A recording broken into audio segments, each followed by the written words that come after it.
Hey guys, it's Jake. I wanted to do a little tutorial on body mechanics regarding strike transitions or the change in cutting direction, as in going downward diagonal to upward diagonal, something like that. And that definitely helps when you're trying to do complex cutting patterns. Um, but first, I need to cover some safety principles. Okay, rule number one. Okay, this is the first rule that I think that you guys should keep in mind is being aware of your environment.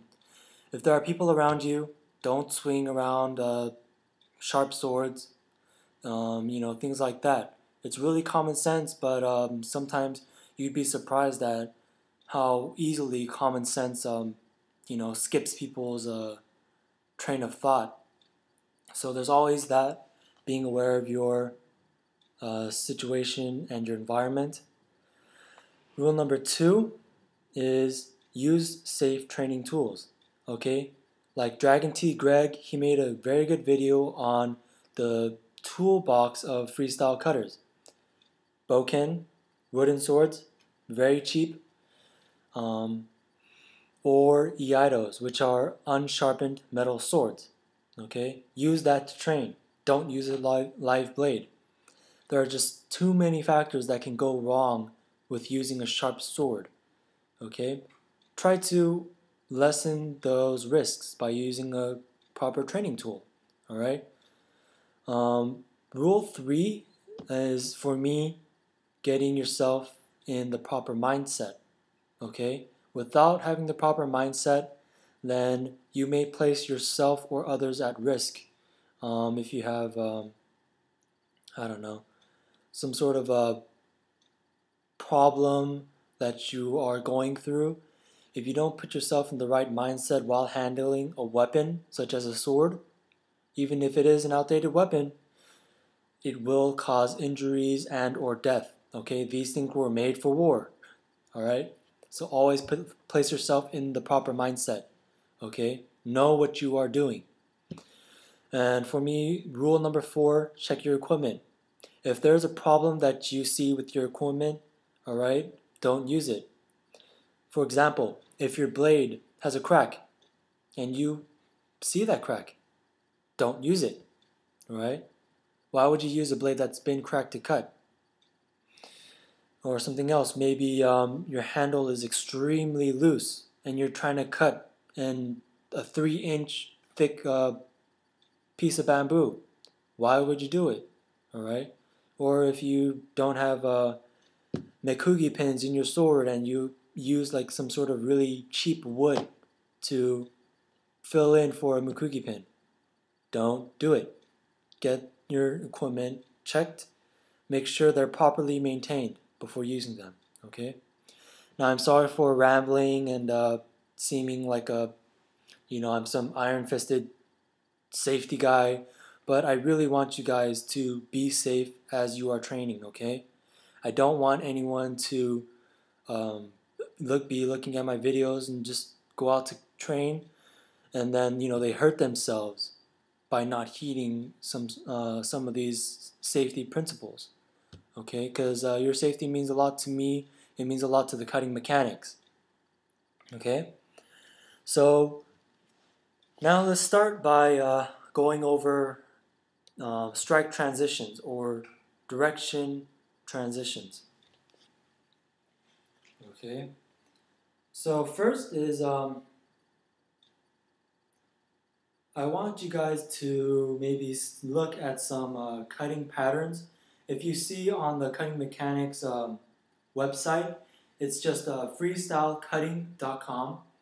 You go in there and you click the tab on the top. It says curriculum, and you'll see grade 1. The first cutting pattern that appears there, it's a very simple cutting pattern, but I feel it's very effective in training direction transfer. Okay, so this cut is just starting on one side, doing a downward diagonal cut, then coming up with an upward diagonal cut, then switching direction. You start on the opposite side, downward diagonal cut, and then upward diagonal cut. Okay? Doesn't matter which direction you started on. Doesn't matter if you do both at one time. Okay? If you're only comfortable on doing one side, that's fine. What's most important right now, at least, is edge alignment and getting this direction transferred to be smooth. Now, what I notice a lot of people, what they do is when they first start, when they make their first cut, they flip their hands over on top of each other, and then they reset their stance, and they go for another cut. I find that's extremely inefficient. And for me, in a way, it's the wrong way to go about it. I'm sorry if I'm sounding like some sort of a professional. I'm not. I'm just a guy who taught myself. But through my experience, if you're moving fast and with a heavy sword, if you change direction like this, it's extremely inefficient. Let me explain my thought process, okay? Once you do your initial strike, you already have mass and power or momentum going down, all right? Once you start flipping your hands over on top of each other, that momentum is being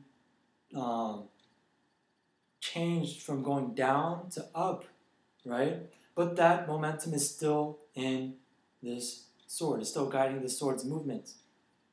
So you're going to go down, and coupled with the weight of the sword, it's going to come down even harder because the weight of the sword coupled with that already initialized momentum is going to throw that sword further back into the ground and away from you. So you have to muscle that and fight it using more power and strain your body more and come back up for a succeeding cut.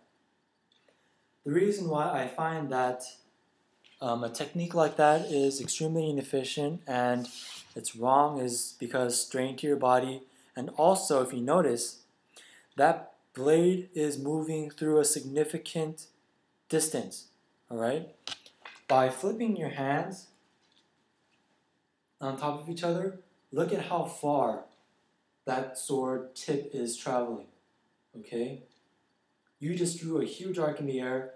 That's less efficiency and that's slower time, all right? Now, my technique, it doesn't rely on flipping the blade, because when you flip the blade, you are turning the blade at some sort of focal point, whether it's up here, whether it's at the point of balance area, all right? You are flipping the blade at some sort of angle. And like I said, by moving the blade in an arc, you travel more of a distance, thus equaling less time and therefore less speed, okay?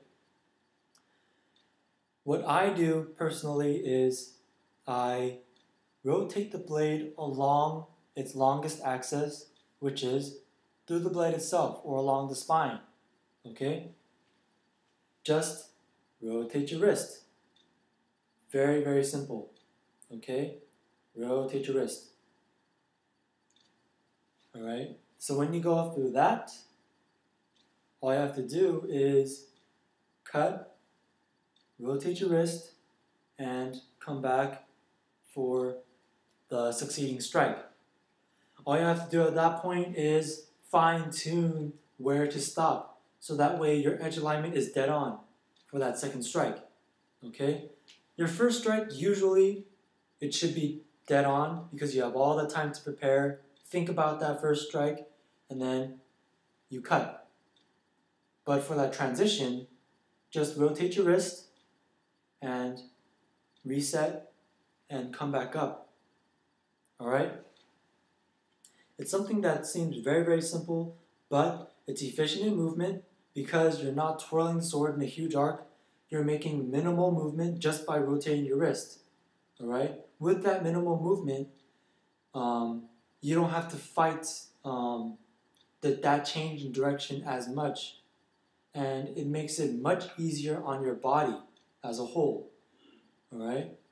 And then all you have to do is figure out where to stop that rotating of the wrists, okay? Once you have that figured out and you can consecutively find your good edge alignment by going from one strike to the next, right? Then you've gotten a good feel for where to stop that rotation at, all right? And once you get that down, moving slowly, then you can start upping the speed after you get the technique down, all right? So you can start upping the speed, going down, and then up, okay? If something feels off when you're upping your speed, that means that you are changing the way you move your body, which is something you don't want to do. You want to keep it constant. So if you start feeling that you're maybe flipping your hands on top of each other instead of rotating your wrists, then just go back to slow, basic forms, all right? Try to get that feel again and, get that technique down solid. Form a solid base for technique and edge alignment, then up the speed and power, okay? Now, that first 2 strikes for that grade 1 cutting pattern should look like this. Strike, transition, strike, okay? And then the second strike should be exactly the same thing, just the opposite side, all right? Strike, transition, strike. Now, I realize that many people favor one side versus the other. That's fine. Master the side that you're comfortable at, but always work on the side that you're uncomfortable at. For me personally, when I started, I loved my open side, especially going up. I still do, but that doesn't mean I'm a horrible cutter going for my open side, not by any means. Why? Because I train my open side just as much as my closed side, okay?